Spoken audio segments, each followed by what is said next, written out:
Hello, and welcome to an SSPI tutorial on the CLI, the command line interface. So, yeah, why are we using the command line? Well, Git is a command line tool. It's incredibly powerful, and it is basically the industry standard for version control in any kind of software development or any kind of large code base. So we have a large code base for the SSPI.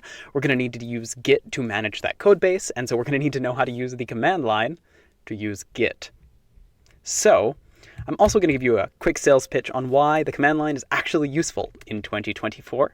So most people who work in the knowledge economy, don't like the word, but that's the word we use, they use their computer all day long, and they basically can't do productive work without their computer, right? This is probably going to be you. It was certainly me for a while. It still is me. So yeah, lower bound, you're going to be spending 30% of your waking time on the computer, probably more than that if you're like grinding it out at a job. So you're going to be spending a lot of time in front of your computer, and it's going to be helpful. It's going to pay dividends in the long run to learn the powerful tools that your computer offers to get certain tasks done efficiently. And just a motivating example to sort of show why and how this kind of thing can be useful. So when I worked in consulting for about a year, there were a whole bunch of file chores to do. Basically, we had a big team, and you had to get certain files into the right directories because that's where people were expecting them to be, and they had to be named the right thing. And as the lowest rung on the totem pole, if you're just, starting out in consulting, that task falls to you. And when you have to do it, you have to just copy, move, rename files for sometimes hours at a time. Like, it's really soul crushing. It's really sad. And if you don't know a better way than point, click, drag, drop, right click, rename, blah, blah, blah, then it can take forever, and it can be, really soul crushing and repetitive and mindless and alienating. And the hard truth about the world is that no one cares that it's really annoying and really boring and really just like you don't feel like a person at the end of it. But there are ways that you can get the job done efficiently and not have it feel that soul crushing and get it done faster. So learning some powerful tools to do those things is going to be a priority for us now so that we can use them in the long run. Now, when you start learning powerful tools, there's a temptation to learn more and more about your powerful tools and just keep learning and learning and learning and never actually getting anything done. You'll hear this kind of oddly referred to as productivity porn, but I think there's something to that term. And the solution is to learn a set of tools that work together, that complement each other, and kind of stick to them. Like, you want to be wary of bringing on new ones once you've established some good ones and you feel confident that they're good. I have this little line here about JavaScript developer syndrome because one of the sort of memes in the programming world about JavaScript, which is the stuff that runs all of the web, is basically that every day there's like a new framework out, there's a new thing to learn, there's a cool new tool that does this thing and this way and with this procedure. And it's if you spend your whole career switching interfaces and just getting up to speed when the new one comes out and you learn a new thing, it's really annoying. So you want to invest in tools that are evergreen, that have stable interfaces, and which will work the same way in 10 years. Because those tools probably solve one problem really well, and they are going to be useful in the long run. And so you get better and better and better and better and better over time. And you can then use that throughout your career, let's say, or throughout a long period of your career. So, yeah, what's the conclusion of all this? Learn how to use your computer now. So now, because right now you're in school and there's no huge opportunity cost to learning this thing, and I'm arguing that this is a fantastic set of skills to kind of just have in your back pocket to whip out when you need to. So yeah, you're going to need it for this project. You're going to need to know how to use your computer enough to not get paralyzed in your work by some silly error that you just need to do something quite simple to do, but you don't know how to do that. So you're going to need to know that now. That's short run and instrumental. You've got to learn how to do it. And I don't care if you care, you've got to learn how to do it. It'll pay off when you're trying to solve annoying problems at work. So that's kind of what I was selling you on earlier. So that's long run and instrumental. And once you get over the initial hump of learning, it's actually a really fun way to use your computer. things that used to be boring and super dull become these problems you solve by your own cleverness, and that's a nice way to live. That is an end in itself, and I'm trying to pitch you that this is a cool way to do things with your computer. So yeah, what are the basic skills that we need to use our computer well? It's going to be important to follow along with me, so you're going to want to have a terminal open on Windows. That'll probably be like Git Bash, or the VS Code terminal. On macOS, it'll be the terminal application, or the VS Code integrated terminal. So whatever you like, but just a way to kind of get to know the file structure and the file tree and how to jump around. And yeah, if you want to know where you are, you can always type pwd. That'll tell you where you're at. Now, if I cd somewhere, so if I change my directory, I could go into, say, my documents folder. Now, where am I now? pwd, I'm in documents. So that's kind of the basic structure, is you're going to move around. You're always sitting in a directory. My prompt tells me where I'm at. I'm sitting at documents, and you'll probably be able to see something like that too. And you are, sitting in some folder. If I want to go back up, say I want to go back to /home TJ Misko, I could type something out like that, and I would be back up to this little tilde. Tilde is the same thing as this home /TJ Misko, and you can show that by echoing it, right? So echo tilde. Echo is like print. Tilde just means home /TJ Misko. As soon as Bash sees a tilde, it's like, oh, I know what that means. That means home. That means this home /TJ Misko. That's called your home directory, right? So when I move around, I can just specify where I want to go. I can say documents / I actually have no idea what's in my documents folder, /admin, right? So if I were back here, I could say documents /admin. I could jump 2 levels into the admin folder, which is currently empty because this is a new computer. But yeah, I've got all these different things going on. So I'm back up at here. Now you saw me use that cd ... just a second ago. What is going on there? Well, ... is a special name in the same way that tilde is a special name. So if I cd tilde, I jump into my home directory. If I were to cd ... that says go up a directory. So we saw, let me just cd tilde again. So I'm sitting in my home directory. My pwd is this. If I go up one directory, I'll be in /home. And sure enough, you can see home appear in the prompt, and I'm sitting at /home. And I can go back down with cd home. So not cd home, cd TJ Misko, which is what lives in the home directory. Cool. So yeah, now I'm sitting at home, and I want to go somewhere. I just documents, do whatever I like. Now, what is the highest you can go, right? If you just keep hitting cd ... cd ... cd ... and you can see we've actually landed at the same place because there is a highest level, and you could kind of get that idea from the file paths, right?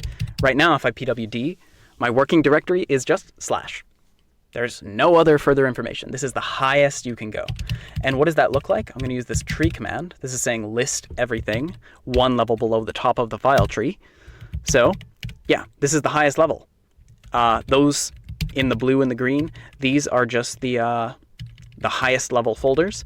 Everything for me that I use lives in here, and the rest of it belongs to the system. I tend not to touch too much in here, although you can configure certain things in these directories. But you're probably never going to want to use that. You're going to always want to live in your home directory. Now, wherever you are on your computer, you can always press CD to just jump back down into your home directory, this tilde directory, right? So I echoed tilde for you a second ago, and you can see if I've been, I was up at /, if I just hit CD, nice. CD, enter, and I go straight back to home, and I'm in a friendly place that is kind of familiar to me. I can always, if I'm lost in the file system, just press CD. You'll be back at home. So that's nice to know. Now, another cool thing about CDing is you have this CD- operation. So say I've been up in /, right? So I'm up here in this place. I want to go back to where I was before. I could cd- to jump back down. So maybe I'm in this documents admin folder, right? I was here. Now I can go back to the home directory like that. I can go back to admin like that. So now my pwd is admin. Then I hit this dash and it goes straight back. So The CD dash is super useful if you're bouncing between two directories. Maybe you're far down the file tree. You don't want to type it every time. CD dash is your friend. So yeah, that's CDing. And intermittently, you'll see me use this ls command. Ls is to just list all the files in the directory. So just to show what my directory looks like a little bit more, in a more familiar way, let me go back up here and I do tree-l, list 3 levels below, everything containing home.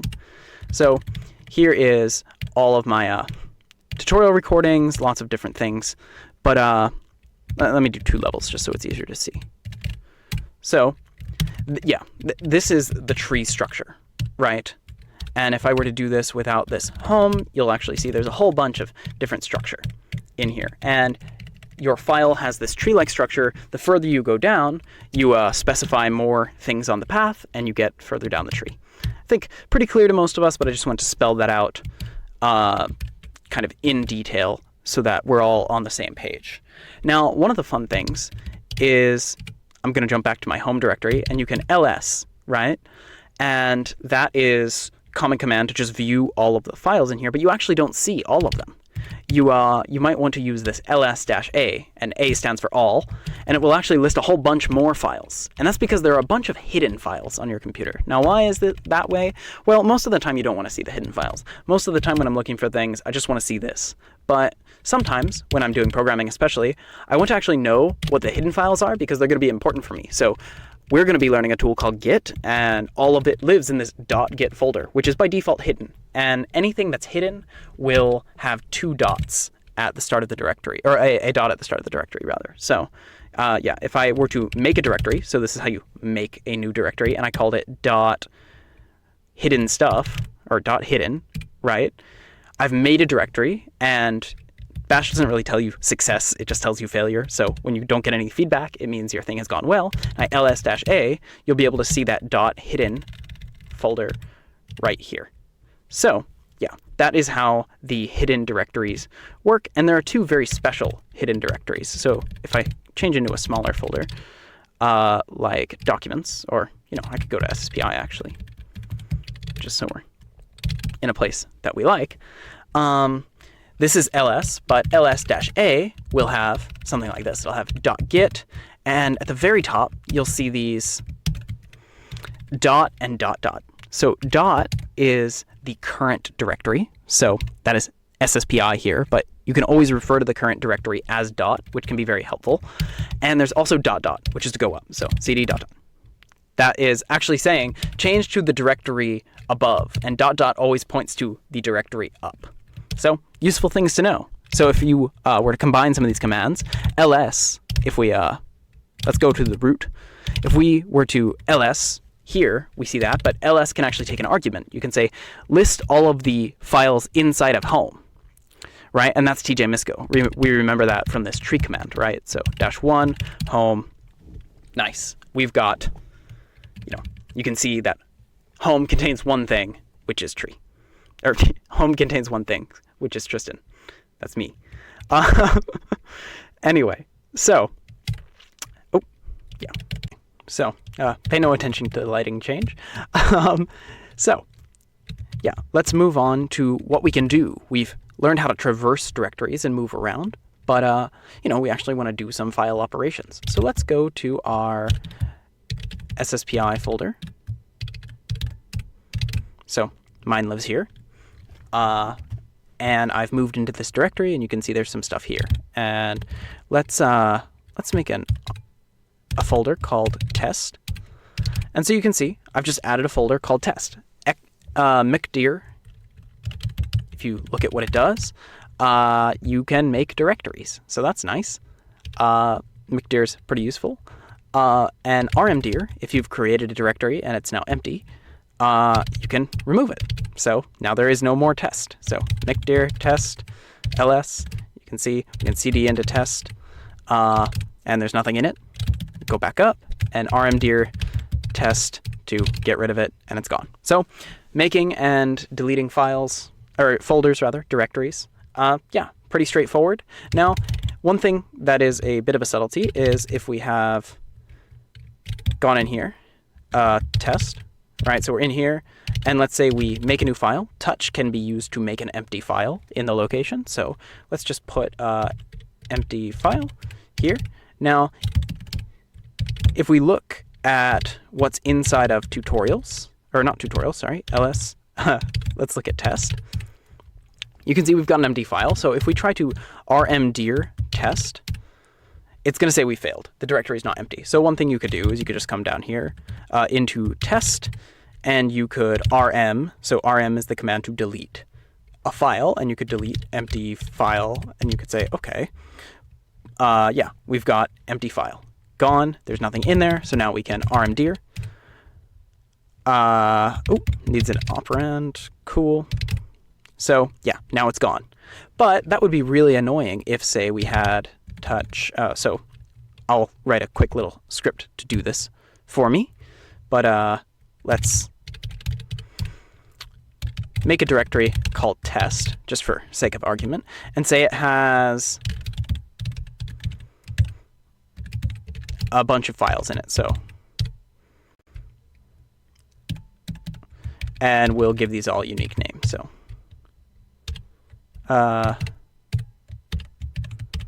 cool. So this is a script. It's going to just execute these things in order. So, and I'm going to put all of these inside of test. So again, you're starting to see how can the command line do things that would be hard otherwise. If you wanted to make, 41 new files or whatever, that might be a bit more challenging to do by hand. But with the command line, it's fairly straightforward. So if I execute that script, and script's a bad name, actually, I should call it touch script.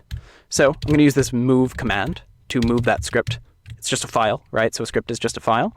I'm going to move that into, I'm going to move script to touch script. And that's actually just renaming the file. I'm not moving it directories, although I could move it down. Whatever. So you can see it used to be script. Now it's touch script because I've executed that move command. I've moved it from the name script to the name touch script. Cool. So if I execute that touch script, then what we can see now is if I look inside test, there are a whole bunch of files in here. And so it would be really, really annoying to have to, manually rm one after the other. So there are a couple strategies. One thing I could do is I could cd into here. So I could cd into test, and I could remove everything, right? So rm star is going to say, look for any pattern. And what do I mean by pattern? Well, if I had said, remove everything that looks like this, it looks like new file 3, something, maybe nothing, then this will go find everything that begins with 3. So if I run this, and then I ls, you can see all of the 3s are gone. So this 3, 3.0, 3.1, 3.2, 3.3, all of those have actually disappeared. And this is actually super useful because then maybe you want to move all of the stuff that has a 2 in it, and we want to move that up out of this folder. So now it's gone.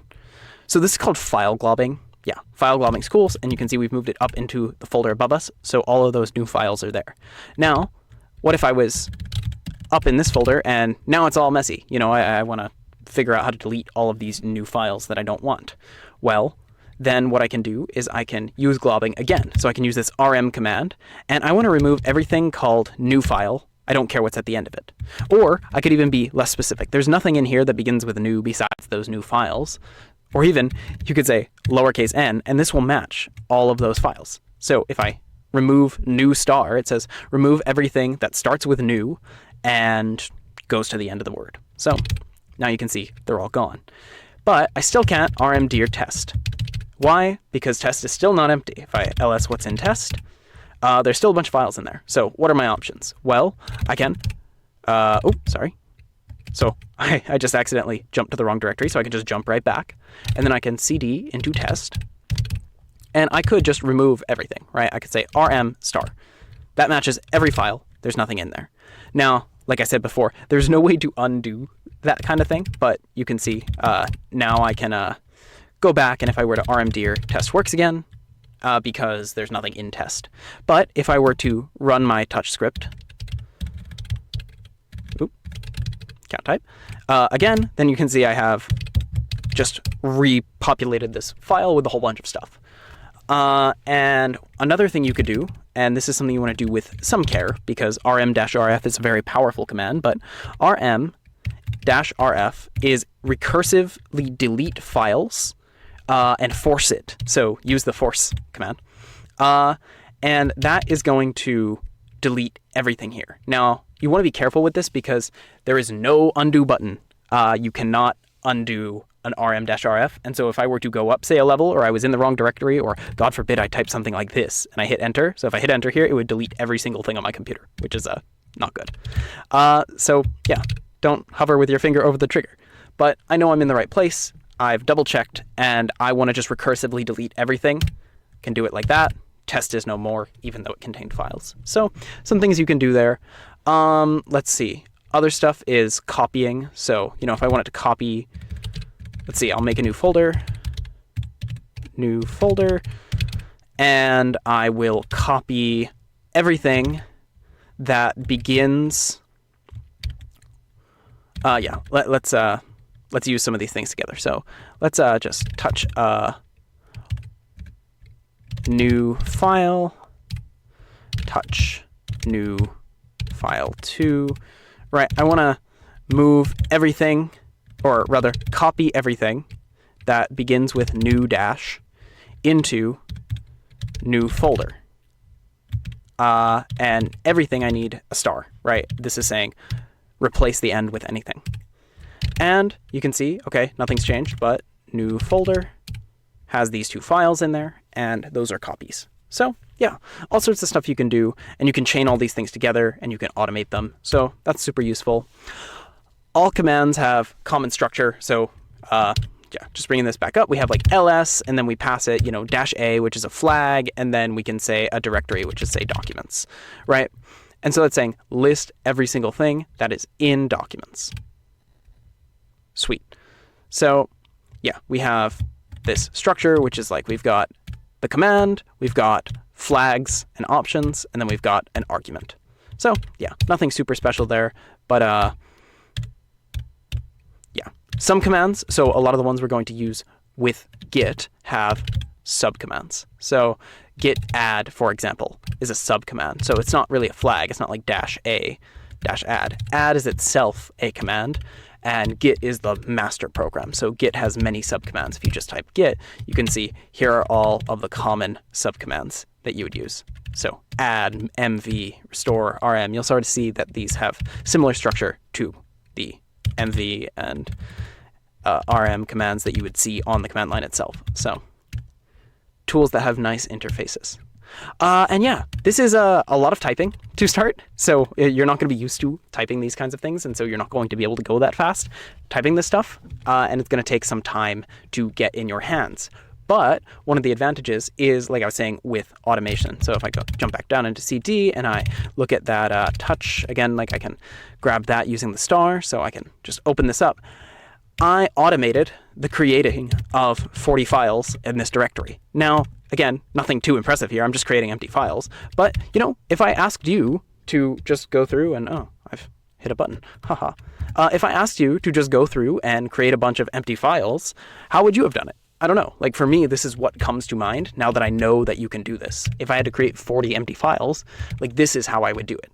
And this is definitely one of the faster ways to create 40 empty files, because even if you're just spamming the button, right, your finger's going to get tired. Like, gosh, it's a lot of pressing. So yeah, all of this stuff can be used in automation. So for me personally, if I go into my configuration, right, I have a whole bunch of various scripts I use to do things.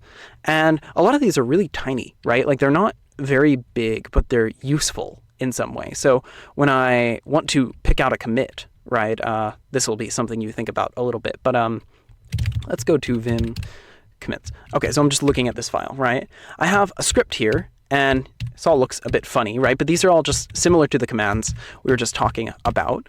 And this automatically copies commit commit hashes to my clipboard. So I can show you this in action, right? GCFCF. You can automate things in your life where you might want to grab this little message and you might want to just drop it in like that somewhere.